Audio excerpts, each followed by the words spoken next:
दोस्तों, जब बात मुग़ल इतिहास की होती है तो सबसे पहले हमारे ज़हन में अकबर का नाम आता है। जब अकबर का नाम आता है तो अकबर की पत्नियों का नाम आता है। जब पत्नियों का नाम आता है तो उसमें सबसे पहले हीर कुँवर, हरका बाई, जोधा बाई, मरियम उज़ ज़मानी का नाम हमारे ज़हन में आता है। ये सारे नाम एक ही महिला के थे, वो थी आमेर की राजकुमारी जोधा बाई। जोधाबाई अकबर की वो पत्नी थी जिनको अकबर ने वली नेमत की उपाधि दी थी, जिसका अर्थ होता है खुदा का तोहफ़ा। यानी कि अकबर जोधाबाई को खुदा का तोहफ़ा मानता था। शायद यही वजह है कि अकबर अपनी सभी पत्नियों में से जोधाबाई को सबसे ज़्यादा प्रेम करता था, जोधाबाई का सम्मान करता था। दोस्तों, जैसा कि आप सभी जानते हैं कि जोधाबाई एक राजपूत राजकुमारी थीं और उनका विवाह एक मुग़ल शासक से हुआ था। दो अलग-अलग परंपराओं, दोनों की अलग-अलग रीति-रिवाज, दोनों का अलग-अलग रहन-सहन, दोनों का बिल्कुल अलग-अलग धर्म, दोनों का बिल्कुल अलग-अलग भोजन, ऐसे में सामंजस्य बनाना जोधाबाई के लिए एक कठिन परीक्षा थी। अकबर को भी मालूम था कि शाही हरम में जोधाबाई को किन किन कठिनाइयों का सामना करना पड़ सकता है। अकबर जोधाबाई के व्यवहार और अंदाज से काफ़ी प्रभावित था और समय के साथ जोधाबाई से बहुत प्यार करने लगा था। अकबर जोधाबाई की इन सब समस्याओं से बाखूबी वाकिफ़ था।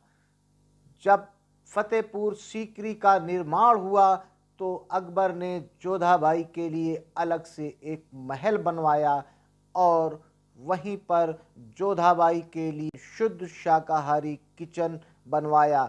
ये वो स्थान है जोधाबाई का किचन। चूँकि जोधाबाई एक राजपूत राजकुमारी थीं और पूरी तरह से शाकाहारी थीं, अकबर से शादी होने के बाद जोधाबाई के लिए भोजन एक समस्या आ गई थी, क्योंकि अकबर के शाही किचन में शाकाहारी भोजन नहीं बनता था।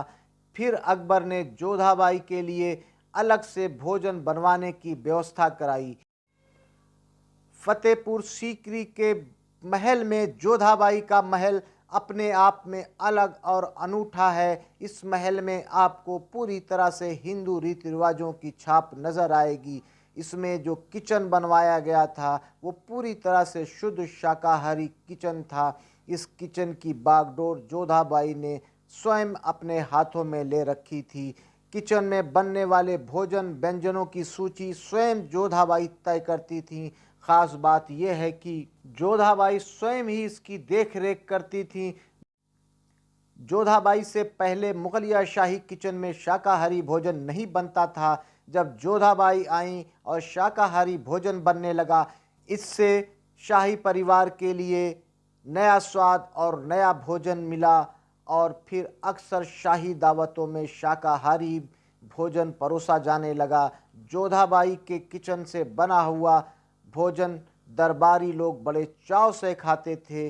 जोधाबाई के इस शाकाहारी किचन में पूरी तरह से राजस्थानी और भारतीय परंपराओं का भोजन बनता था। इस किचन के कुछ भोजन मुग़ल दरबार के लोगों को बहुत पसंद आया था, जैसे दाल बाटी चूरमा, मीठा बसारा चावल, इमरती, ये ख़ास हुआ करती थी। जब भी कोई शाही उत्सव होता था तो जोधाबाई के किचन में काफ़ी हलचल बढ़ जाती थी। यहाँ पर काफ़ी पकवान बनाए जाते थे।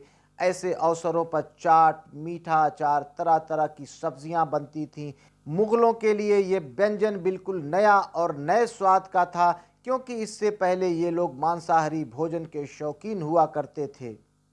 दोस्तों, फतेहपुर सीकरी के किले में आज भी जोधाबाई के महल में वो किचन मौजूद है और पूरी तरह से सही सलामत है। इस किचन को देखकर आपको अंदाज़ा हो सकता है कि जोधाबाई का किचन अपने समय में कितनी रौनक रखता रहा होगा और इस किचन को देखकर आपको अंदाज़ा होगा कि मुग़लिया हरम में और अकबर पर जोधाबाई का कितना प्रभाव रहा होगा कि जोधाबाई के लिए अलग से किचन की व्यवस्था अकबर ने कराई थी। जोधाबाई के किचन से बने हुए भोजन को पूरे शाही हरम और दरबारियों के बीच में परोसा जाता था। दोस्तों, जोधा अकबर की दास्तान यूं ही मशहूर नहीं हुई है। जोधा अकबर की प्रेम की कहानी से आज इतिहास के पन्नों में तमाम ऐसी बातें मिलती हैं जो उस समय की प्रेम गाथा का बयान करती हैं।